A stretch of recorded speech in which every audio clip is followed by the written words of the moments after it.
What's up, Bubba? Fight Show episode 11, live on the interwebs, presented by Pool No Punches Apparel, 717 Surplus, and a new partner with Fight Show. We're proud to partner with Canadips. If you guys have never heard of this, it is a CBD pouch, much like Chew. I got a whole little thing here I'm going to read for you guys, but awesome brand. I've been using it myself for years. And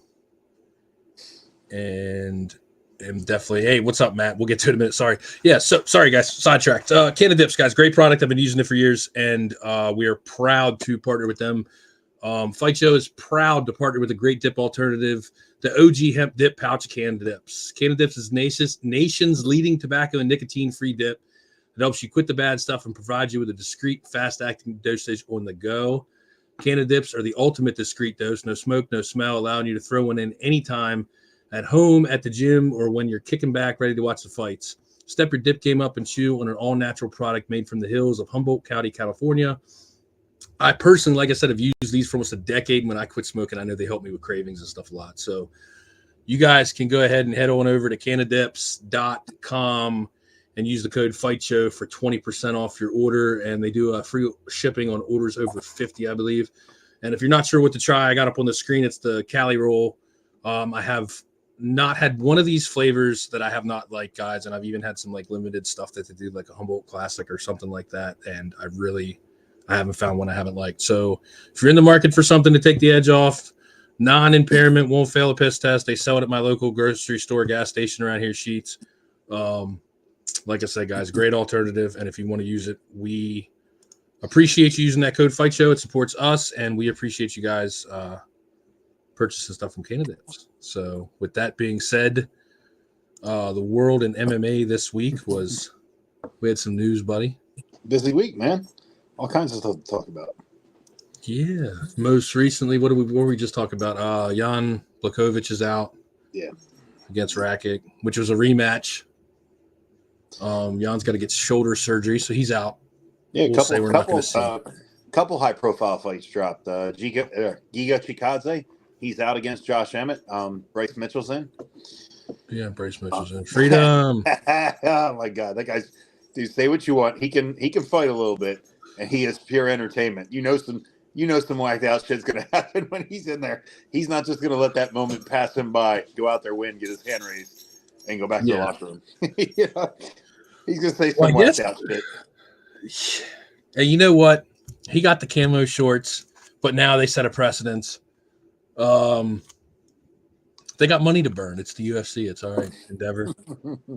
No, actually, I did want to talk to you about that. So there was a, was it UBS? I'm not up. It's not in my field of expertise, but it's like UBS media conference this week. Mark Shapiro, who's COO of TKO Group, which of course oversees UFC and WWE. Mm-hmm.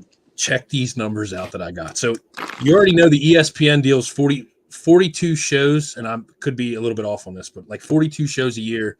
Okay, yeah. ESPN gives them 300 million yearly. In that, they have the option to expand to more content. So you got your Dana White contenders, you got your tough. They're talking about possibility, years where they're adding a pay-per-view or two. Definitely exploring the option to add more fight nights. And 60 mil from the Aussie government to do events there. Mm-hmm. March event in Saudi Arabia, they got 20 million from the Saudi government. 25 for Abu Dhabi for a TBA event later this year. 2016, they were at 60 million in sponsorship. Now they're at 200 million in sponsorship, and they want to get to $1 billion, he says. And the $300 million ESPN deal, which all they got to do is do what they do, and they get $300 million. So it's always funny to read in the social media chat rooms about mixed martial arts how Dana White doesn't know what he's doing. Yeah, I don't know. It sort of seems like he gets it. And now he's got guys like Ari Emanuel and Endeavor and Entertainment, snaky guys that have been doing it for years and figuring out how to pull an extra dime out of every dollar. I mean, they're talking about doing stuff with production, and I think, bar none, there's maybe if they update it, maybe graphics, but I think you don't need to do much more than you guys have already added the stats to pretty much every fight as far as wagering lines, betting lines, and stuff like that. So I don't know. I change it is what it See, is. they're getting ready to do one in the Sphere. I bet you Dana White would throw that show at a loss just to do it bigger and better than anything that's ever been done before. You know what's funny? It was one of the we were on the PFL deal, bitch, and it was literally one of the things that was on the list. Like we were talking, and I was like, oh, examples of just in my show notes, like Don Davis name dropping the shit out of UFC at every turn, and one of the we went and toured it before Dana even mentioned it. Just casually dropped that in an interview because they went toward the Sphere. But yeah, no, that thing is insane, bro. It is the Sphere. That's going to be like, my God, those ticket prices are going to be like Super Bowl. They're going to be like thousands of ticket. Because I really don't think the way they design that. I've seen it from the inside when people are filming. There's nothing in the way. There's no bad seat. Nothing's blocking your view. You see the whole damn thing. The video feed of the cage is going to be up on the big Sphere behind them. So not only are the two guys, you're going to see them fighting in the middle of the octagon, you're going to see like 200, 300 feet tall characters on the Sphere as they're playing it. It's insanity, dude. It's like an IMAX. Like they're warning people if you have like vertigo or sensitivities like that. Yeah, like you get like your equilibrium's easily fucked up. Like to be careful. Like it's nuts. So no, that was I saw that with the ESPN, me, the business side of shit. All that shit intrigues me. But no, we want to start hitting the last week's UFC card and going over that. Yeah, all right, let's roll with it. That was an interesting card. Obviously, some controversy, but we'll get to that later on. Well, the antitrust, there's all kinds of shit, but yeah, there's plenty of shit to talk about. So we'll add this to the stage. We're up. Oh, I know you hate the prelims, but unfortunately for you this week, just to be relevant with everything going on, we're gonna have to go all the way back to the fucking prelims. No, I do care about the prelims, especially if it costs me a couple bucks. Oh, Wellington Thurman, what are you doing? I'm even gonna get into that. Wellington Thurman, what are you doing? Apparently, when Bill loses a lot of money sports betting, he doesn't talk to me for a week, so it's not my fault. Although my parlay got fucked up because the two guys that had slams, Bill said, "No, we're gonna, I take Bill's advice on my parlay." Veronica Hardy, we were hoping she'd get a win. Glad she pulled that out. Jared Gooden, one of those, he's not gonna win, guys. And you did lay it out, and everything you said is normally like, but stuff like that. Hey, congratulations to Jared, man. But you know what? That's my fault for betting the lower tier. You know what you're going to get out of the champions. Well, you hope you know what you're going to get. Some of these guys are still inconsistent. Yeah, but from Bellato Pretoria, that was a real good fight, man. Both of them. Bellato looked like he was going to finish Pretoria, then Pretoria roared back in the second, and then Bellato finished him in the third. Yeah, that was with wild. That being said, we keep receipts both good and bad. I'm sorry. Okay, when Bill's picks earn me $200 on a parlay because he picked them, or I don't bet that weekend and he it's either way. We keep receipts. Jerkar close. I had him winning that fight. He's a real good fighter. Was he 14-2 now? I can't see. Like 14-2 or something. I mean, he's really, really good. And he, I read today that 14-2. Yeah. I read today that he wants to avenge that Beneil Dariush loss. So that's a pretty good fight to make, because Jerkar is trying to come up the ranks to enter into that top 5. Beneil's kind of on the way down. Like his spot is in question. Let's just say it that way. That's actually a really, really good fight to make. What would he beat him by? Decision, knockout? KO'd him. Yeah, he came out. I was listening to an interview with him, and he basically was like, "We're managed by the same guy. My manager got paid. He got double paid. It doesn't matter." Like he was kind of going off a little bit about it, but yeah, it's nature of the game sometimes. Gotcha. Especially when you're with these bigger management companies. A little injury riddle over the years, but a real good fighter. Yeah. Cody Brundage, Bill basically told Cody Brundage to fuck off last week, and Cody Brundage ate my words. He even though it was just a slam, it's still a win. He won. I give my hats off to Cody Brundage. It was very, just very... a slam. However, the point to that is, and this is the stupid MMA nerd in me, in 30 years of the UFC being a thing, there's been 12 KOs in 30 years, and we got 13 and 14 back to back on the same night. There's no line that would have predicted that. Yeah, I'll tell you what. Cody was in a triangle. It's not like he kicked the guy and hurt him. He didn't punch the guy and hurt him. He slammed him and knocked him out. A win is a win. He I don't want to say he didn't use skill. It was kind of a fluke, but if they were to fight again, I'd put money on Zach Reese. But fuck me, Cody Brundage. Good job, brother. It's hard to win a also fight. Zach Reese. Also, Zach Reese grabbed the leg. I mean, it's UFC, bud. Grab the leg. Like, and I get it. Look, I'm not one of these people. Again, I'm not taking nothing away from nobody. At this level, none of these guys are slouches. Some are better than others, but it is like everybody steps on the cage, gets respect. But Zach Reese, grab the leg, bro. Like I will tell you this, Zach Reese, he made it. He made a mistake, and it cost him a fight. That guy's pretty good. I think he's pretty good. So we'll see if he doesn't come in. Bonus for Cody Brundage. And stingy old Dana doesn't pay his fighters. And again, I know there's some. Look, here's the deal. Preface this with people that are watching that didn't watch before. Like, there's some sleazy shit that goes on at every level. We understand this. There is. There's some backroom shit. You're looked at like cattle. We understand. Like you're an asset. I get it. But Dana handed out 8 bonuses the other night, 10 bonuses the other night. We can look down here and count them. Misha Tate, glad to see her back. Yeah, also, I don't know what's the long-term plan. Does she want to fight for a title again, or is she just trying to win another fight or two? She actually was in an interview the other day and was talking about her whole mindset's changed. She went and saw the guy from the whoever works at the Performance Institute. Sean Brady talked about it the other day too after his win. Some of these athletes, a lot of these athletes are going to these sports psychiatrists, sports psychologists under the term, but UFC makes them available at the PI. And they're going to Sean Brady just mentioned it about his last win. Misha came back and completely dominated like that. That was a clinic. You imagine there was a long, lengthy interview. Check it out, Bill. If you can pull it up, I'll clip it. I'll send it over to you. It's Misha on MMA Hour with Ariel. She went real in depth with it, and just the fact that she opened up, talked about it was cool. Like just the ability to be able to make the changes, see these changes. Go ahead. No, I'm just saying the Performance Institute. The UFC is actually paying sports psychiatrists to be there and help these guys out. Yeah. That's pretty. How would you like that job? That job would be kind of awesome. And again, I might be using the title of whoever they have. Mm-hmm. They got somebody to go in there and talk to. If you're an athlete, you want to straighten your head out. Sports psychiatrist, sports psychologist. I don't know the exact terminology. I don't want to misspeak. I feel like with no training, I could be a sports psychologist. You'd be like, well, I get nervous before I fight, and it's like, stop being a bitch. Well, I mean, I would think it probably a little harder than that because there's, you got professional corners at the top tier of the sport that their corner advice is get up. And again, that's not talking shit at anybody.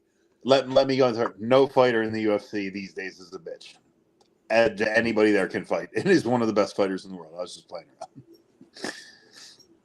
Another fighter that Bill doesn't like. Don't say that. Hey, these guys must watch the show or heard about it or something. We can only hope, right? Like, shit. Yeah, hey, shout out Dustin Stoltzfus, man. He got it done. I thought he was going to get work too. You know, I should have pulled up the text thread. I should have pulled up our message thread after this. I'm like, what about these two? I pulled them off by parlay. You said no. You're like, they shouldn't have won. Fuck me, right? Fuck me, right? No, shout out Dustin Stoltzfus. He has some wins in the UFC, and I don't. So he did it better than I did. It's all fun though. It's all good. Clay Guida. Yeah. Hey, you got a picture for some of these guys. They get shit talked on them by dumbasses like me and other people. How good must it feel to win? You know, when all you read online is how much you suck and this is the thing you want to win, and just shut a bunch of people up. That's got to feel good. So. That's what I said, bro. If Ian Gary takes all this shit that's being piled on him and just pushes it off to the side and goes out there and fucks Luke Hay up, and I'm not saying he will. I'm just saying he will. He's a very talented fighter. It doesn't matter where his excuse me. His can literally turn around and just to everybody. Yeah, his sexual likes could be whatever they want. The guy can fight, you know. Yeah, man, it's rap. Clay Guida, sorry, in it the whole time, man. That was a great, typical Clay Guida performance. And But guy's he's Clay a Guida legend, man. Guy's a legend. He'll go down. He'll go down forever. As you'll remember his name for a long time. Philly MMA. We've been trying to tell you guys these Philadelphia boys don't fucking play. Sean Brady with another clinic. That was a fucking clinic. I'll tell you what. The way that Brady struggled to get Bilal Muhammad down, I thought he was going to have trouble with Gastelum sort of the same way. And Gastelum is a better boxer, I think, than Sean Brady. But once Sean takes it off the feet, if you can't, like Kelvin looked like he didn't know what the fuck he was doing at all. He wasn't trying to get an underhook. He wasn't trying to get to a hip. He was just on the bottom, hanging on for dear life. And I can talk shit from this standpoint. I've never had Sean Brady on top of me trying to punch me. It's probably harder to get up than I'm making it seem, but it was literally like watching guys flow roll in the gym. Yeah, well, but in flow rolling, you win a position, I win a position, you win a position, I win a position. It was flow rolling, but Sean Brady just controlled. He was taking all. Oh, dude, and he won every scramble. Fun little tidbit. I had a buddy of mine message me, a guy. So when I stopped like full-time training to compete because of my knee injury and shit, like I got heavy into the business side and training, and we did the vet program and all that shit. A buddy of mine, so I had this training space, and local guys would come over, guys I had trained with before. We'd bring the vets in there to train sometimes. And my whole thing was like, yo, Kimuras are everywhere. Kimura, like they're everywhere. If you sit there if you go through one session, like a stand-up ground session, whatever, and you look for Kimuras, just look for Kimuras one day, just look for them. See how many are there. And again, just the attempt of it sometimes will keep a guy's arm back. So I've been preaching Kimuras are everywhere. Like that was my joke. There was a running joke that they were going to t-shirt made up, whatever. A buddy of mine messaged me right after the fight. I haven't talked to him in probably like 6-8 months. He messaged me out of the blue and he's like, Kimuras are everywhere. Did you see Sean Brady? I was like, so we went back and forth. It was kind of cool, but yeah, just fun little tidbit. But yeah, Kimuras are everywhere. Everybody pay attention. Performance and a nice bonus for the Philly boy, Sean Brady. We were stoked to see that. Figgy boy. I thought Font would have done a little bit better. Hey, shout out, former world champion, I guess means something, You were the top of the food chain in one of the weight classes, So I mean, there's, you move around. I thought Figueiredo was going to be a little too small for Rob Font. Schooled him. He looked good. Put on not a clinic, but Rob Font's he's been around. He's not no slouch, but no, definitely not. Definitely, no doubt in my mind who won that fight. And they're calling for Yan. They're calling for Yan next. That's a good fight. Jan, sorry, Jan. I keep saying Blachowicz is out. I keep saying Yan. Jan. Yeah. Yeah. That's a good fight. Yeah, I'd like to see that. Jalen Turner and Bobby Green. If anybody didn't know, Mario Yamasaki was playing the role of Kerry Hatley the other day in Austin, Texas. Did you die? We're not shitting on the ref. He was Bobby Green. Bobby Green. Here's my unbiased opinion. Bobby Green was hanging in there at first, doing exactly what you're supposed to do. Yes, it was 12 unanswered shots because he was trying to defend every single one of them. So you're not punching back while you're defending. The last, depending on who you are and what you want to see, the last 3 to 5 were a little unnecessary. We'll go 6 to 8. Look, they're saying 12. You're saying 3. It wasn't 12. Well, you know what? 6 to 8. Remember when Shane Carwin knocked Brock Lesnar down and he was on top of them? And then Brock Lesnar came back in the second round to win that fight by head and arm triangle. I was going at it with somebody the one day online. They were like, there was like 47 unanswered strikes. Well, yeah, Brock Lesnar's on the ground turtling for his fucking life. It's going to be an undefended strike. But if they're not hitting you, that's all I'm looking at. I don't care if it's 100. If you block every single one and not one hits you, yes, it was 100 unanswered strikes. It doesn't mean you got fucked up in your head 100 times. It wasn't the last 3 to 5. It was late. It was late. I'm not saying it wasn't late, but it wasn't 12 to 18. It's just, he might have frozen the moment. I don't really know what happens, but he I don't think they're going to write him off. Kerry Hadley's a very good referee. Like you said, been around for a long time. He made a mistake, as everybody that went to work today did too. As everybody that was driving on the roads today, you changed freaking lanes without using your turn signal. You rolled through a stop sign. You made a freaking mistake. Got caught. Kerry Hadley got caught with his pants down, and it is what it is. Hopefully, he learns from it. And he'll be better. Yeah, that was. I mean, either way, we'll go with 6 to 8. with that amount of strikes, bro, I was concerned for Bobby's well-being. And then I seen him backstage, and he was good. We'll just say it was a bad stoppage. It was a late stoppage. Here's the deal: we love refs here. We love all the refs. We love Mario. You know what I'm saying? I think Kerry was trying to tell Bobby what was going. Everybody's got their little hand signal. I wouldn't. That's the one job we've talked about it in the past. Like I've done a little bit of everything around here, almost. And judging and reffing is two things I don't want to do. And I'm knowing you and being friends with you. I'm definitely more like, because I was one of those people probably back in the day. Wait outside and burn that motherfucker at the stake. He just cost me $600. That son of a bitch. Like, you know what I'm saying? Like Valentina Shevchenko getting tapped on a 7-fight parlay that cost me $13,000 I could live with. Much respect to Shevchenko. Yeah. Kerry Hadley blinking for a fucking second and missing it. Just cost me $600 for lynching this motherfucker when he comes outside. No, it's a joke. We love all the refs, guys. We love them all. Hey, I'll tell you what, as referees, we've all had late ones. We've all had early ones. The early ones, people bitch about it for a week, and then they move on. The late ones, they remember that shit. So Kerry Hadley, I'm sure it's like Dana White even said in one of his post-fight scrums, he said the guy knows he made a mistake. He feels horrible about it, And you do. You know when you fucked up. It sucks. On the regional scene, you still don't want to see somebody take too many. But on the regional scene, it stays more quiet. When you do it at the UFC level, you're in front of the world. The world sees you on a bad day. That sucks. But like I said, hopefully he'll get better from it. But next time Kerry Hadley sees a knockdown, man, if he hops in there and stops it right away, I don't want to hear people bitching.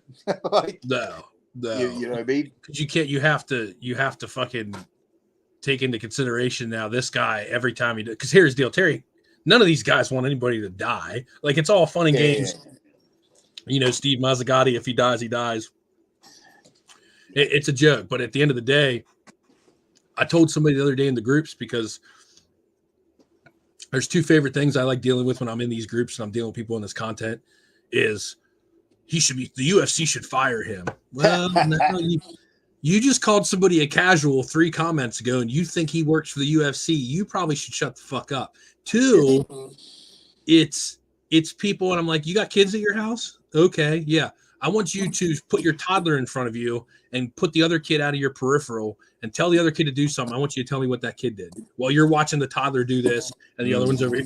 Figure it out, because that's what it's like, and I don't want that fucking job. Much like Nick alluded to when he was in here at the judging table. He said he was sitting at the judging table and all the fans just saw knees going up, but none of them were hitting. Like, it's perception, it's perspective. It's a tough gig, man. And nobody's happy.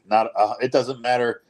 You might make 85% of the people happy. You might make 85% of the people mad, but nobody's ever really going to say it's right. If you let that fighter take that one extra one that puts them unconscious, everybody's going to say it was terrible. If you stop it before that punch and that punch never lands because you stopped it, then they'll say, oh, you stopped it too early. It's like, you're never going to make everybody happy with the call. You just do the best you can. Like we said, it was a late one. He'll learn from it and he'll get better. As we all did at one point, Yeah. Matt, are you still here with us? I didn't even see all these comments. Literally just boom, boom, boom, boom, boom, boom, boom. I was going to say something else, and I don't remember what it was. Anyways, we carry on. It'll come back to me at 3:00 in the morning when I'm sleeping. I remember capping this fight with you last week. Said these Armenian Russian dudes, there's something else, man. They're freaky, freaky, scary. We recapped this fight. Where did we say Armenia? Yeah, these Armenia, these Belarusians, these Russians. If you live somewhere that's formerly was included in the USSR, Yeah. And you're a mountainous motherfucker. You've wrestled Yeah, bears since you were children. If you There's something to see be done. if you see that beard and he's walking to the cage and starts screaming Allah Akbar, you're in for a rough fight. It's not going to be an easy one. If a warlord leads your country, Yeah, you're probably a good MMA fighter. Hey, well, If our your guys are warlord playing leads a country T-ball. and you have a beard, you're probably a good MMA fighter. What's up? Yeah, I said when our kids are playing T-ball, they're learning how to fight. So it's like they're really, really good, man. They're kind of there's probably a time coming up where we're going to look at, if we're not all there, I'd have to double check the champions, but we're probably going to be looking at 3 or 4 champions from what I would call the Russian region, Armenia over there. There's a couple guys I think could be UFC champions. Beard, Matt says, shout out to Matt Benson. Beard with no mustache means they can scrap. Is the beard with no mustache this era of UFC's cauliflower ear? Because back in the day, if you saw a motherfucker outside cauliflower, you didn't fuck with him. Yeah, they what was it?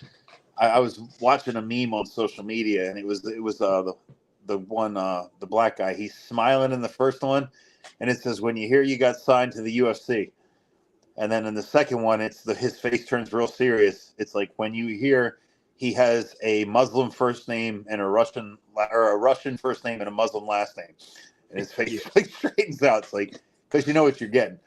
Al, they 2 weeks ago, they even brought this one guy in out on like 8 days notice, and he looked like, do you remember at the Apex? He looked the part. He just looked like almost like the one that the Mongolian. Yes, and he went in there and beat the shit out of the guy. Beat the fuck out of him. Trains, he's an alpha male guy. Did you know that? Yes, yeah. That's, you are right. Yeah, you're right. He's been through the LA. He was making moves on the LFA down at LFA. Matt, it's not Matt. It's something Orbly or something like that. ORBLI something or other. Yeah, I can't. I can picture his face. I can't remember his name. He looks like a Cro-Magnon, like living in the igloo, like him and Clay Guida's baddest caveman title fight. My God, they called the guy in on like 8 or 9 days notice, not even in his weight class. And he went in there. Yeah, he went in there and beat the fuck out of him. Stars. And now he's going to have a chance to get ready and fight at his normal weight class. He's going to be a lot tougher. Yeah, these guys from overseas, man, they can fight. They can go.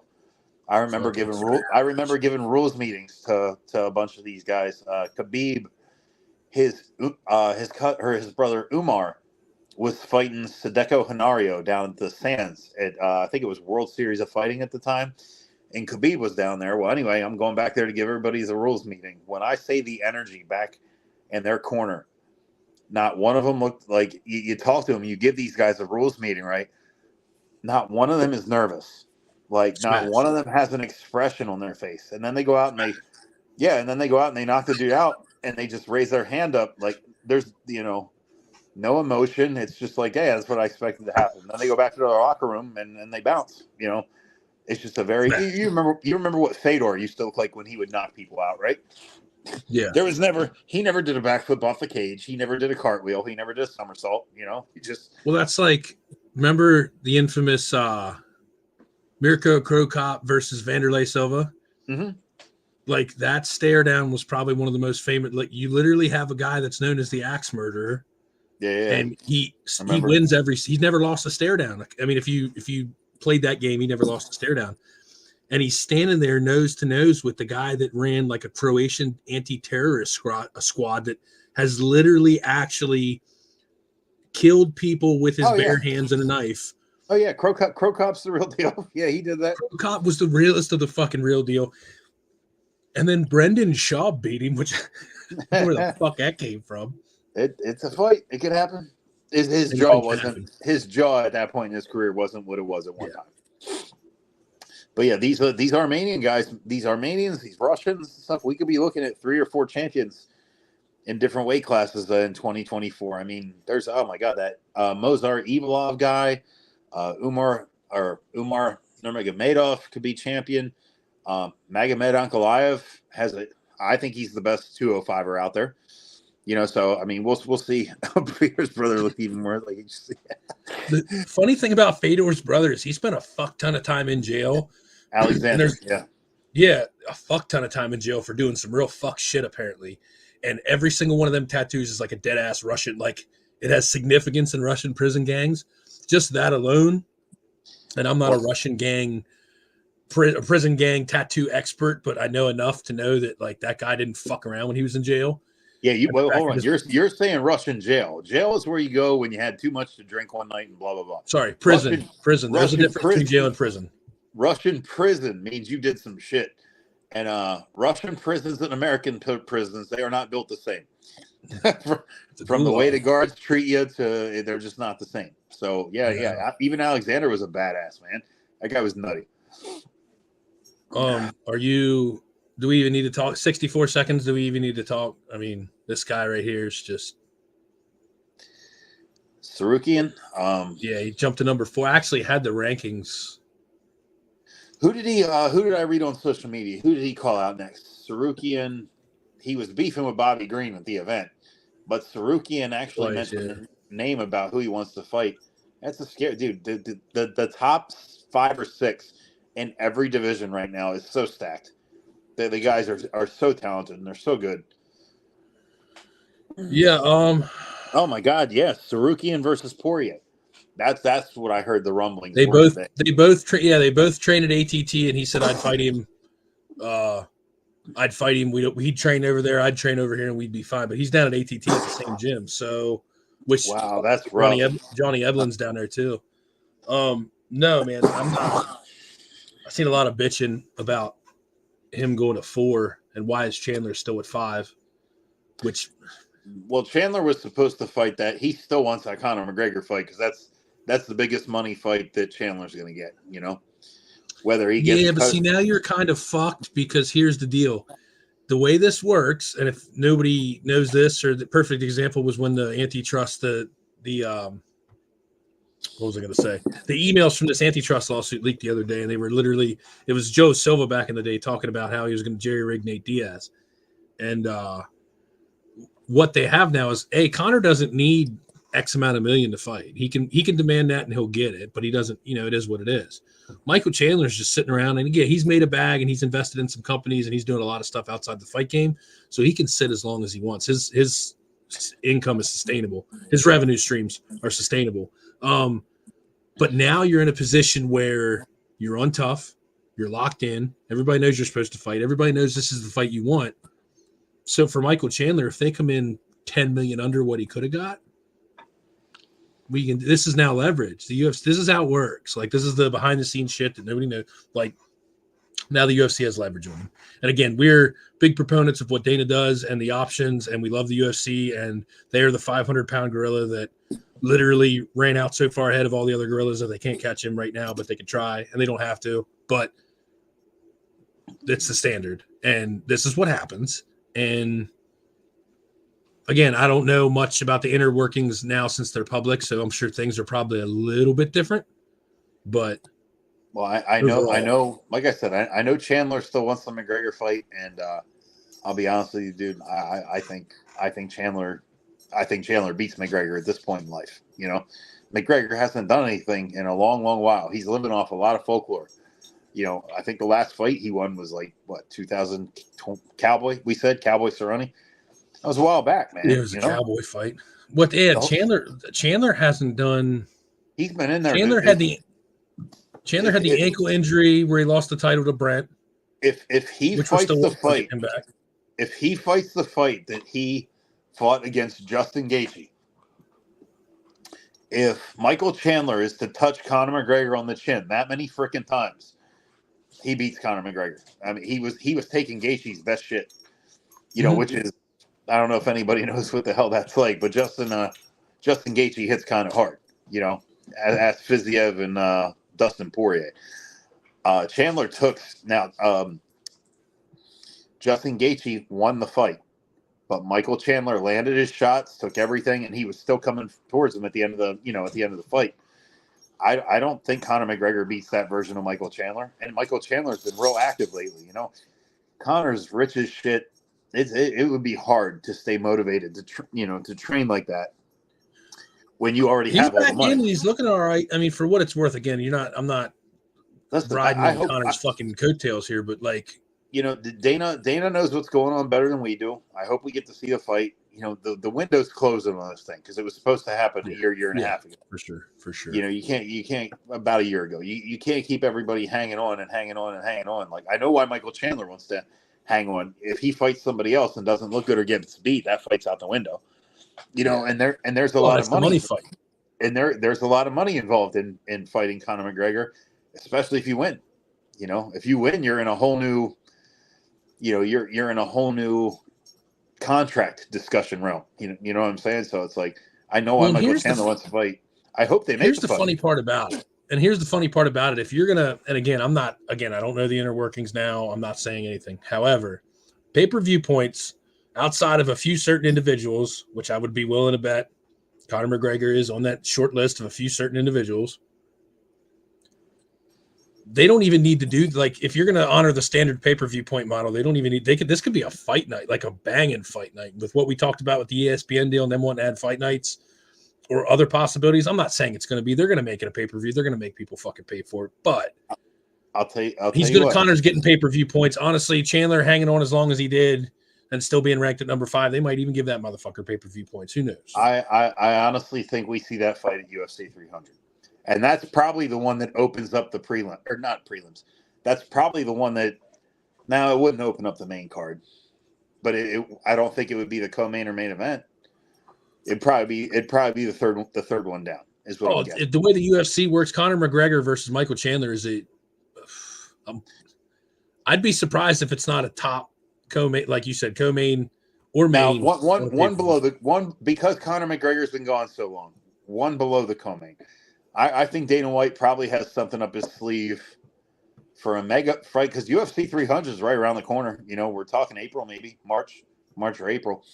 The co-main event is going to be the co-main event will be very relevant to the title picture in some weight class, and so will the main event. Michael Chandler, Conor McGregor is an awesome fight. The fans want to see that fight, but whoever wins is not immediately relevant. I don't think so anyway, in the title picture. Even if McGregor won, I think he'd have to win one more against maybe the number 1 ranked guy in a weight class. But then again, you know what? I've been wrong before, and they make all kinds of special exceptions for Conor McGregor, so maybe I'm wrong. I don't know. I would just think that for your co-main and main event, the 100 shows are always big, but you got to remember their crown jewel is International Fight Week in July. Mm-hmm. So you got, I want to say it's April or May. No, it's April. It's got to be April because 297 is next month. So 298 would be in February. 299 would be in March. Yeah, it's April. So if it sticks to schedule, if they don't pop an extra pay-per-view in there, it's April. But then you got July, it's you're going to have a back-to-back. You're going to have April, not back-to-back, but April, and then July is going to be a pretty big fucking card. And whatever super fight he's talking about is probably going to be an International Fight Week. And nobody has any idea what that's going to be. I was to say, man, as a fan, I'm excited. Who do you think they give us for UFC 300? I've shaken every tree of people that I can shake, that they can shake other people, like people that know people like once removed, like one person away. I'm shaking trees there, and they're like nothing. Their lips are, nobody's saying nothing. Well, John Jones is hurt, so it can't be him. No, and it's not involved. He said it's not going to be Conor McGregor. He said a super fight that's not Conor McGregor. Correct. No. You do your main event should be something that is very relevant to champions who are currently champions. I think we're maybe talking super fight. Oh yeah, for sure. Or you know what I'm saying, the super fight can be GSP could come back, and I know there's some rumblings now. The rumor mill's going because he had some grappling thing and he pulled. He's not doing it no more. Not the main event though, George. That can't be your main event. It has to be. No. I know, but he's talking this super fight, and I'm just speculating because you said who, and I'm thinking maybe a GSP. He's got something up his sleeve. He's got something good going on. They always do. You know what? Even if you're thinking something with GSP and Khabib, whether a grappling match, whether a fight, one, Khabib already said he's not coming back with 2. No, he's not coming back at all. That's not it. And I've seen GSP and Khabib interact at social events offhand. The two guys like each other, and that was his dad's favorite fighter. George St. Pierre was Khabib's dad's favorite fighter. Yeah. And No, I'm saying GSP separately. GSP Khabib is the one going on the internet. I'm saying GSP separately. The super fight was announced, and the next thing you know, there's some grappling thing that GSP was involved in, and he was supposed to do, and now he's not doing it again. That's something I heard. I didn't really look into it at all, but I want to look into it more this week. But I'll tell you what. Who the hell would you have him fight? You can't have him fight Nick Diaz. No. I would love to see Nick Diaz at UFC 300. That'd be killing, man. That guy was around at like UFC 40, and you're still fighting at UFC 300. That's fucking insane, man. Jim Miller's on the 300 card, and if everything goes good, we talked about it, I think, a couple weeks ago. Jim Miller he'll be the only one that did 100, 200, and 300. And I believe no matter what, hopefully he wins. I like Jim Miller. Hopefully he wins, but I think that's the one you step away. You can't do it any better than that. You know, that's you end your career on that night. You don't. And he said it's his last one, and that's why that's his last one, and they're doing it at 300. Oh, he already said that. I think if I remember reading correctly, I think he's done. Hey, good for Jim, man. I'm gonna jump back to this quick. We're gonna talk about this one more time, and then we'll jump into next week's card, and then we'll figure out what pissed you off this week. Real quick, just wanted to hit it again. Right here, guys. Fight Show is proud to partner with a great dip alternative, the OG hemp dip pouch cannabis. Canna Dips. No cannabis, CBD, sorry. Canna Dips is the nation's leading tobacco and nicotine-free dip that helps you quit the bad stuff and provides you with a discreet and fast-acting dosage on the go. Canna Dips are the ultimate discreet dose, no smoke, no smell, allowing you to throw it in anytime, at home, at the gym, or when you're kicking back ready to watch the fights. Step your dip game up and chew on an all-natural product made from the hills of Humboldt County, California. I myself personally use these for almost a decade. When I quit smoking, I know I had a lot of help with the cravings thanks to Canna Dips, and we are proud, like I said, to partner with them. So with that being said, they've given us a great code to pass on to you guys. Head over to www.cannadips.com and use our code FightShow for 20% off your next order. And I believe they do free shipping over 50, guys. And if you're not sure what to try, there's a bunch of different flavors here. I got them up on the screen. I've personally used all these, no complaints. They also have the Cali Roll, which gives you all 5 flavors at once. You can pick your favorite. Again, cannadips.com, code FightShow for 20% off your order. I'll leave it up on the screen there for a minute. We appreciate partnering with them, and we're stoked to do it. Let's go into UFC card coming up this Saturday. This was the canceled UFC China card. Yeah, it was moved. It wasn't canceled. Yeah, it was moved. Hence the deep Asian presence on this card. Roll it down here. This, of course, see who's on the prelims. Let's see.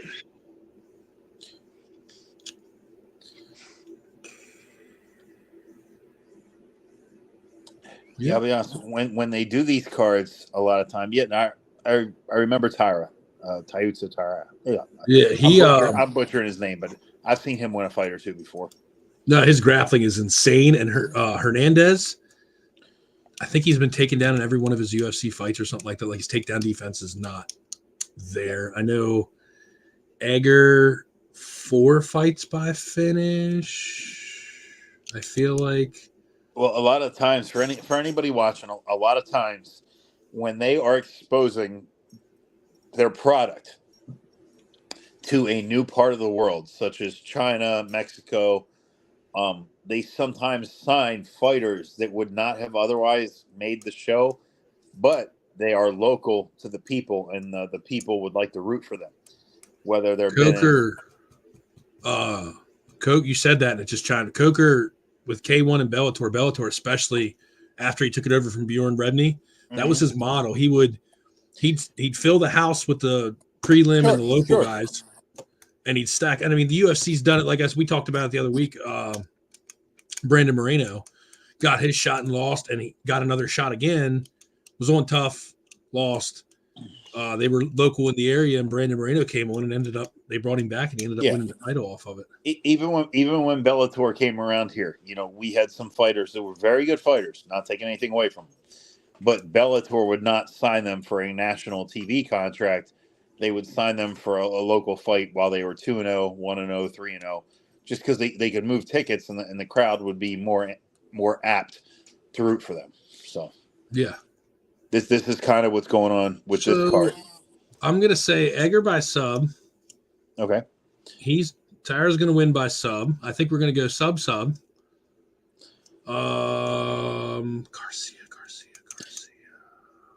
Garcia isn't really a finisher. Not that I think of. Can't place him. He's fought. I've seen him on a couple fight nights. He doesn't finish. He very tough boxer. Not the best grappler or anything like that. He doesn't finish, which is why he's kind of living on the fight night cards here. Yeah, no, it wasn't who I thought it was. Yeah, no. So keep on going. Sean Keenan. 3 KOs. Dropped Gary and I think 3 other UFC opponents. I heard, if I remember correctly. Oh, is that guy? Okay, Giuseppe actually. I couldn't remember where I seen. He just fought. Kiefer Crosby was huge over in Europe. He trains out of SPG. Well, a couple other places too, I think, but he trains with Connor. He's one of Connor's teammates, training partner. He won over him. I think. Again, these are the Chinese fighters. So when they pop up, he dropped Gary, and I know at least 3 or 4 of these guys he dropped. He's dropped a couple of his opponents. Nobody I really see other than Krantz, Morono, but he lost that fight. Yeah, no, I don't. Again, these guys are also supposed to fight in their backyard in China, so it's not. Yeah. That's what it was originally designed for. South Korea, yeah, that guy's a badass. It's the Iron Turtle, dog. Jun Young Park, the Iron Turtle. Badass. Yeah. Who was his last couple fights against? He fought Duryev, Albert Duryev. Duryev would win. He's on a 4 fight win streak. Okay, but he got beat by RoboCop. Yeah. Oh, that was the one where Nachui, I believe, Tafon Nachui, he was like winning all the way through. Was that the one where he was winning all the way through? And oh no, that was a decision. Decision, yeah. Okay. I think the Anders. No, that was a split decision too. I remember a fight where he was winning it a good bit, and then it just. I'll tell you what, Eric. I can't remember all of them. Eric Anders can fight. If he beat Eric Anders by decision and it wasn't a fluke, that's a good win. Yeah.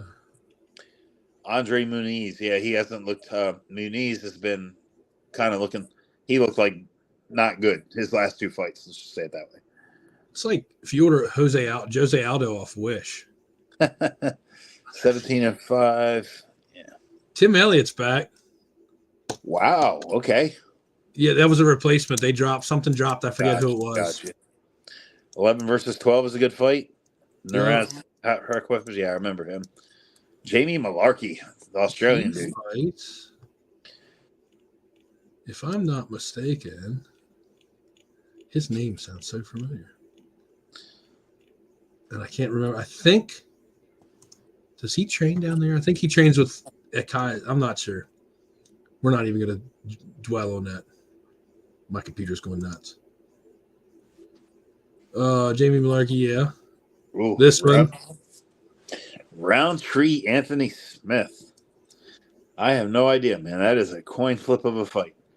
The public seems to minus 205. Yeah, public seems to think Roundtree's the guy. Anthony Smith has been in there with some of the best in the world. He didn't win, but he wasn't embarrassed. This is I don't know. Anthony Smith does have a really high. Oh man, that's a tough fight. I'm excited for this one. Song Yudong, Chris Gutierrez. Yeah. Yudong probably KOs him. I would think so. Song Yudong throws hardest bombs, man. Just absolute bombs. Yeah, no, he throws absolute bricks. Yes. Munoz got okay, and then he got the win over Frankie. Okay, I was like, man, he hasn't been that active. I don't think this year. Yeah, it's not a bad card. I'll probably roll down to the local Buffalo Wild Wings here and watch that one. Get some pretzel bites with some beer cheese and honey mustard. Yeah, we're doing the following week. We would have, but you're busy. I'm going to Pittsburgh for 247. Take them up on that offer. So we're staying by the venue, like damn close to the venue. So I think we're gonna have a couple guys. I know at least one guy and his coaches are on that card. Who's the main event for that one? Did he announce that yet? Yeah, it's Olave. Alex Olave's little brother. No, his little brother. Okay. Yeah, I remember that Olave guy from Strike Force down there in Virginia. I got kicks, right? He's a kicker. Yeah. He's like hard ass striker. I'm excited for that one. So good shit. That's that. We're kind of early tonight. We never are early.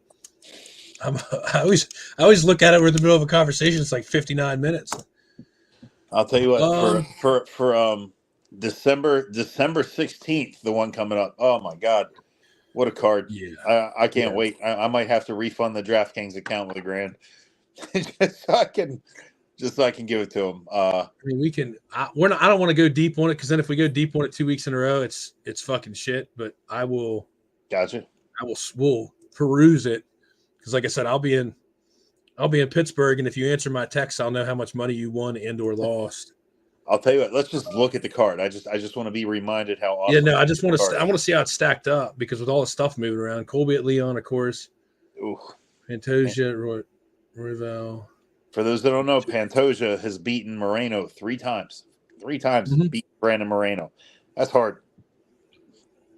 Yeah, the flyweights aren't getting a lot of shine lately, man. Like them lower weight classes, it ain't like when Faber and DJ and Cody Garbrandt was coming through. Like they're not getting a lot of shine right now. I'm saying that on my own personal. Like there was a time, like probably like 3 or 4 months ago, I had to like, wait a minute, who's the flyweight champ again? I had to look at it. I was like, what? I'll tell you what. This Rachmanov, he's the 170 champion at the end of 2024. That's my best bet. That guy's the uncrowned champ. He's insanely good. Insanely good. Well, you know what? We got a couple minutes. As soon as we get done, we'll scroll through this and we will. I want to look at the welterweight, the 70 rankings quick. Okay. And I want to see I want to check it out. Hey, I'll tell you what, if Rachmanov and Chimaev would have fought at 170, Rachmanov wins. Rachmanov's better than Chimaev is. Mm-hmm. Oh, yeah. That's my unpopular take. I agree with you on that. Tony Ferguson, Patty Pimblett, who's going to carry the boats and the logs? We'll discuss it next week. Yep. Luke K and Gary. Okay. And dude, that's crazy. The prelims is Josh Emmett and Bryce Mitchell. He got 2 ranked women's bantamweights too. So as far as like potential in the top 10 to change around goes, that's awesome there. Cody Garbrandt versus Brian Keller. I'm excited for that one too. That's a PA special. I refereed each one of those guys a couple times. Yeah. East Coast anyways. Yeah. Kelleher's and we're just going to keep going. Dustin Jacoby's fighting on the early prelims. Yep. Cody Durden is badass. Russian bearded guy versus American bearded guy, both ranked in the top 15. So that's got implications to move somebody around. Andre Feely's on the prelims. Jesus. Touchy Feely. Either he's trying to get rid of an end of his contract or they're burying him on the prelims. It's hard to tell. Hey, I know why they put that Budai Gaziev fight up because you can only go up from there. Those guys. You could. Those guys are going to be boring, but I hope they do something. We'll see. I've never seen an exciting Martin Budai fight. Not one time. But he's the number 15 ranked heavyweight, Bill. Give him his dues. Well, shit, I'm probably like number 40. I'm the 40th ranked heavyweight. I haven't fought in a decade. that weight class isn't killing it right now. Outside the top 7 or 8. No, I posted that stat the other week. 70s or 55 so stacked because it's got the most fighters in it. That's why there's always something popping off and rankings are changing. Oh, and Randy Brown another versus Russian bearded guy. Mm-hmm. Yeah, no, I got the referee Randy Brown when he fought down in Philadelphia for, I believe it was XFE. It was one of Ryan Kerwin's promotions. Randy Brown's he's quietly. Do me a favor, click on Randy Brown's record. He's like quietly like 9-3 in the UFC or something. 17-5. Why is he not ranked yet? Oh, that's why. No, he took that fight. Yeah, the fight against Madalena, he looked bad. But like the guy's UFC record is pretty solid, and they don't really promote him all that much. I think he might be a little too quiet for their liking. You know, the guy doesn't make a lot of noise. Mm-hmm. But I mean, he has some decent wins. You know. I mean, you get down further a couple years back, he's fighting names. He's fighting. I mean, they might not have been ranked at the time, but certainly like Vicente Luque's fought him. Lost, but still fought him. Like he went in there. Randy hasn't lost a lot of fights in the UFC. He just doesn't get a lot of push from them. Don't know why. Yes, 6 wins by knockout. 6 of his 17 by knockout. 5 of the 17 by submission, and 3 first-round finishes. That's good. Like, hey, put him in there against Cody Brundage. I'm just playing. Grab the inside of the leg. No. Yeah. So we covered that. We're going to look more at that next week. We'll definitely get in depth and talk about that next week. I'm excited to see that. That whole card. Like, I'm kind of salty. And I can't be kind of salty because of the experience I'm getting to go have out there with Ryan Middleton's 247 in Pittsburgh. But I'm not even going to get, you're going to have to I'm going to need you to just be hitting the phone, give me the play-by-play. Cause I don't want to be that guy that's sitting there cage side with these great ass seats. Yeah, I gotcha. Supposed to be covered there. I can't do it to them. So I'm gonna need some play-by-play on at least. Well, let's see. If that starts at 8, I might be able to catch the second half. But you're gonna have to let me know what happens between Garbrandt and Kelleher. I think. Okay, it's incredibly important because I'm with family, and that's the most important. Family's most important thing. But I think I'm doing something. I'm doing something incredibly gay. I don't think I'm going to be able to watch the fights either. I got to do something. I forget what the hell it is. I think I'm spending time with my family doing something. So I appreciate my family, but it's a dorky event, whatever. Or maybe it's not. Maybe it's good. I don't know, guys. I used to get smacked in my head a lot. I can't keep my days or dates straight or what the hell I'm supposed to be doing. But I don't think I'm going to be watching. Something in my head's telling me I'm not going to be watching the first half either. Riley Cadis, if you're still with us, I just now saw your comment. Sorry, Bill, let me cut you off. Sandy, what's up? Jacob Olave, he can speak. He was there. We were all 3 there in the same fucking place at the same time when the kid was fighting. We know. What's up, Sandy? How you doing, brother? I don't know who's with us. People are in and out. Its numbers been bouncing around all night. But yeah, no. I think we're good. Yeah, for some reason the tab kept getting covered up, so I'm not as on point on the comments as I usually am. That's all good, man. It's all good. And you're chilling. Love describing the sport of love talking about the sport of mixed martial arts. Apparently that's what you're doing, Bill. Oh, okay. I'm watching the fight. Your boss has spoken. You're going to the casino. Okay. Which means you're probably going to lose twice as much money because then you're going to gamble and lose money in the sport book. Something like that. Yeah, I knew. Okay. Now that event is not gay. And I knew I was spending time with my brother doing something. I just couldn't quite remember what the hell I was doing. That's right. My brother, he works for the state. I'm a swing shift worker. I don't get to see the guy but once or twice a year. So he reached out and made some plans with us a couple months ago trying to get something together. So. I'm not. I just give you shit. It's all good. We'll represent. But fun fact before I forget, the rumor mill, because you know me and the rumor mill. Eddie Alvarez, BKFC in Philly. If I'm Dave Feldman, our show. I got the small details of it. I think our show. I'll discuss it with you between now and the next episode. I think we might be sponsoring a guy or two for the BKFC when it comes to Pennsylvania. For everybody that doesn't know what Garrett's getting at, I believe I've heard through the rumor mill, after January 1st, they're allowing bare knuckle fighting here in Pennsylvania. They finally tightened up the regs on it. I know Dave Feldman personally. He has wanted to come here for a long time. He wants to go to Philly. Mike Perry and Eddie Alvarez in Philly, take my money, man. I want some tickets. I want to go see that shit. Eddie Alvarez, look. Eddie Alvarez. Here's the deal. You want to call us media? I'm not buying tickets to that. I'm sitting gauge side and live tweet by tweet, and that son of a bitch. True story. I never thought of that. Eddie Alvarez. We could probably Eddie hook that up. Alvarez, the Underground King, in Philly. 2,300. What's the max on the 2,300? No, it's too small. 2,300 is a little too small for what Dave wants to do. Where? Even a casino ballroom is a little too small for what the numbers Dave does. Where though? Where's this Philly card going to be? That's what I want you to predict right now. Use your magical referee. Because it does have to be in Philly. It can't be at like the Giant Center in Hershey. It has to be in Philly. The Steelworkers Union is a little small. In Philly, it's like to maximize that, you can't do Eddie Alvarez. You know what? No. Here, either Temple or Drexel. The Liqueur Center. Where's that, Brent? No, it's like Temple or Drexel.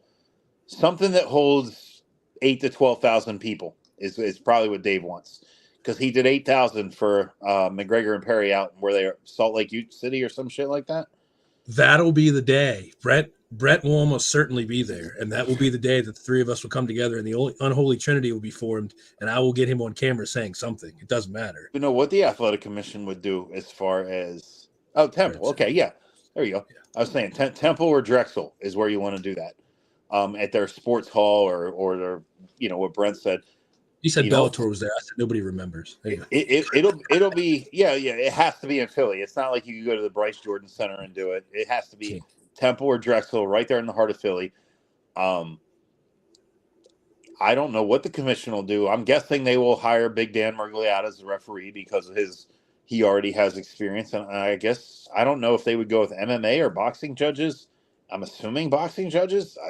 I have no idea what the commission would do.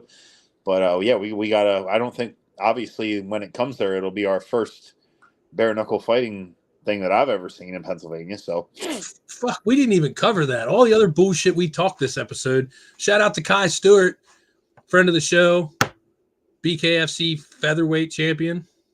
Yep. Defended his belt. New heavyweight champion. Didn't get any mic time, which was weird. Yeah. And of course, Mike Perry. Eddie Alvarez, actually, since we're on the subject, Eddie Alvarez, is Brent saying something else? No, Eddie Alvarez in what? I can't remember what fight now. Fuck. Eddie Alvarez said at one fight he fractured his orbital. Clay Guida? No. I don't know. I know Eddie fractured this latest one. He was talking Eddie Alvarez. Well, no, I'm talking previous. Eddie Alvarez. That's why he sat down on the stool and it happened the way it happened. Eddie Alvarez fractured his orbital and felt a sinus start to drain and felt the same feeling when he sat down at the thing and they stopped it, because if he fractures that again, because it never healed right. Yeah. Now he's like taking the time to have it heal. So if you do see BKFC in Philly, that whole card's going to be built around Eddie Alvarez, even if Mike Perry's not included. So we're not seeing that with an orbital injury like that. We're not seeing it. Don't plan till BKFC till around this time next year, a little bit earlier. Yeah, true story. We're probably October, November, Eddie Alvarez would need some time to get that to heal up because nobody's faulting him for giving it up. His eye was banged. I mean, it was bad. It was done. But I think we have I know two local guys here that I'm friends with. Like I said, we might not be able to give them the world, but we'll give them something towards their training camp to sponsor them. And I know two guys that I think are they've been in contact with Dave Feldman in his inbox, and I got two buddies that I think are gonna be on that bare knuckle card. So Cool. And we are definitely, I'm not missing it. If we got to buy tickets, we got to buy tickets. I think with our newfound glory we got going on here, I think we can. Let me work the inbox, see what I can do. Yeah, I would look for. And if not, you could always. I mean, it's your bill. Like you're the guy. Give me like you think Jared Gordon's here because of me? No, Jared Gordon was here because of you, buddy. Give me a chance to do some inboxes and stuff. Give me a chance to work. But I mean, we don't have. That's not the biggest thing. We got so much other stuff going on in the background that like I'm not even attempting to even try and start having that conversation. Hey, listen. If we went there as media, we got to work. I wouldn't mind hitting you up and meeting you there, just as fans, just getting to enjoy the show and get drunk. You know, Riley said your ass will get us in and just have your ass out. Do you know who this ass is? Do you know who this ass is? Yeah, I walked out. I mean, here's the deal: the media is the funnest fucking. You're sitting there going, if it's media, we got to work. When you get there, you're gonna walk up and you're gonna talk to who? Your buddy Dan Mergliato. It's because I'm gonna get a picture and it's gonna be take your son to work day again, and then. You're going to talk to Dave, and you're going to talk to all these fucking people that you know because you've been in this business for over a decade working on top of your fighting career. Yeah. So you're going to work anyway. So you can't be, and really you're working for us. You're your own boss. If you want to drink beer and suspend yourself, what fucking means, go ahead. Yeah, you're right. You're right. Fuck it. I never looked at it that way. Yeah, you're right. You might as well do it with a Fight Show shirt on, buddy. You might, if you're going to do it, you might as well do it with a Fight Show shirt on. Yeah, you're right. You're right. We'll do it that way. Either way, I'd like to be there. That atmosphere is going to be crazy good. You know, he's going to Karma Kadish, Riley Kadish, you guys are going to see if everything comes to fruition with this kid in 24, you're going to see some things on the internet, in person, in a cage, possibly. You're going to see it though. We got some keep training hard, Riley. I'm like a fucking squirrel looking for a nut. Everybody can fucking eat, bro. You'll see it. Just wait. Mark these words. Anyways, it's that time of the show, guys. Let's see what pissed off Bill this week. Pool No Punches Apparel, proud presenter of Fight Show, is also proud to bring you the Ref Rant. Brought to you again by Pool No Punches Apparel. And with that being said, this is our weekly look at what pissed referee Bill Bookwalter off this week in the world of combat sports. All right, we'll go with this week. All right, I read the message boards just like you guys do. I get in the comments. I'm in all the MMA weekly groups and all that fun shit too. Okay, one of the big stories of mixed martial arts this week was Kerry Hadley's late stoppage with Bobby Green. Okay, but did you die? But did you die? All right, the dude he made a mistake. He knows he made a. The people going after him in the comments, there's a big difference. When you make a mistake, you can handle it one of two ways. You can own it and say, I was wrong. I made the mistake. All I can do is get better. I can't change it. All right, that's the respectable thing to do. Or you can run from it, try and gaslight and paint it in a different picture than what it was. The guy made a mistake. Okay, he knows he made a mistake right after the show. As Dana White said, he didn't walk up to him and say, "Oh, I let that person go out on their shield tonight." He said, "Hey, I fucked up." You know, he did fuck up. A early stoppage is better than a late stoppage 100 times out of 100. Like I said, you stop something early, people talk about it for a week, and then we move on. You stop some late shit, and then all of a sudden you're Mario Yamasaki, and people are talking about your fucking ears. But did you die? But did you die? The guy made a mistake. People are going in on this guy on the internet. He should be arrested. He should be fired. He should never work another fight again. I'm not talking to you, Garrett, or any cool people. Do you fucking morons, do you not understand that every fucking referee you have ever seen in the UFC has had a horrible stoppage in the UFC?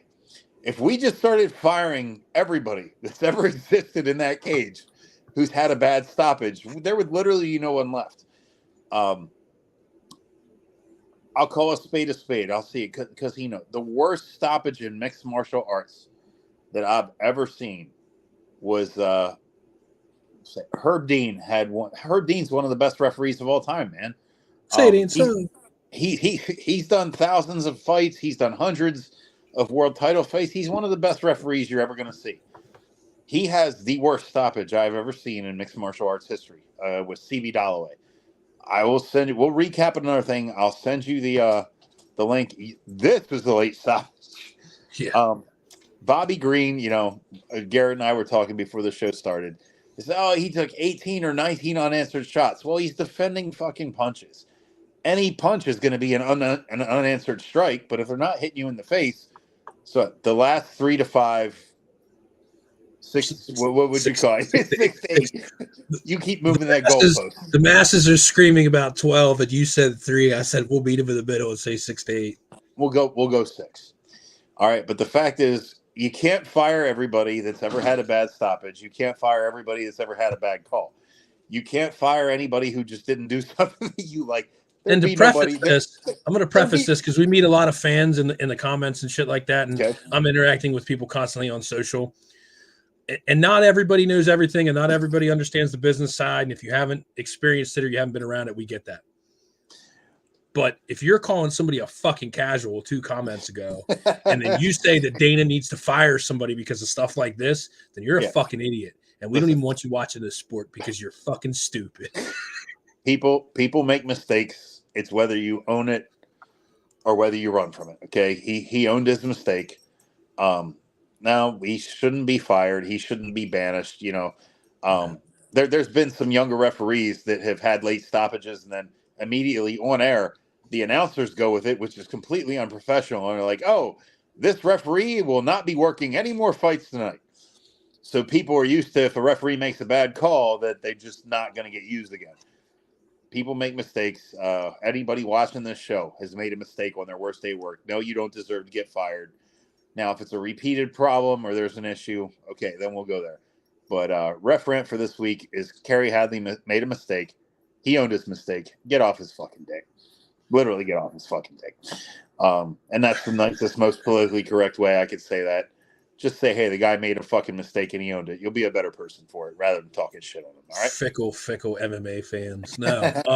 we love this them. Has been this week's referent, brought to you by Pull No Punches Apparel. And I'm going to try and get through this one more time just for posterity's sake. We are so stoked. We got a new partnership this week, guys, and we're stoked to have it. And product I've used for years, but FightShow is proud to partner with a great dip alternative, the OG hemp dip pouch, Canadips. Canadips is the nation's leading tobacco and nicotine-free dip that helps you quit the bad stuff and provide you with a discreet and fast-acting dose on the go.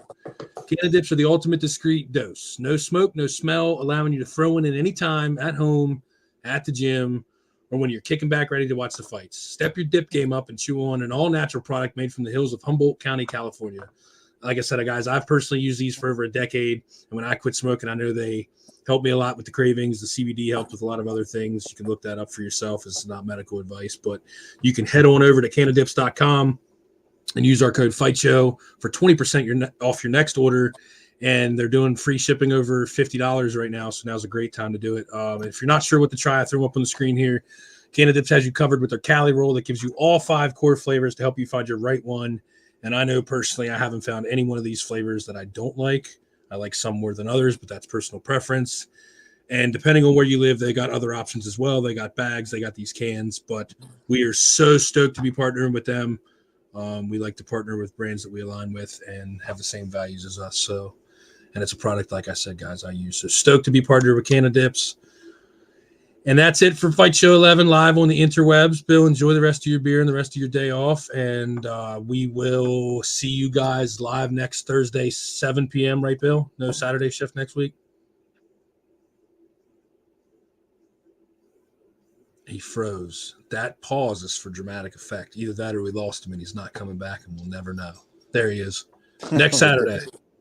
Next Thursday. Sorry, next Thursday. Next Thursday, I'm good to go. I'm completely off. Next Thursday, live at 7, right here on the interwebs. We will talk the UFC fight card that's coming up on the 16th. We'll preview my little birthday trip to 247 out in Pittsburgh, and we'll talk about all the fuckery that is going to pop up between now and then. And until then, guys, Fight Show episode 11, we're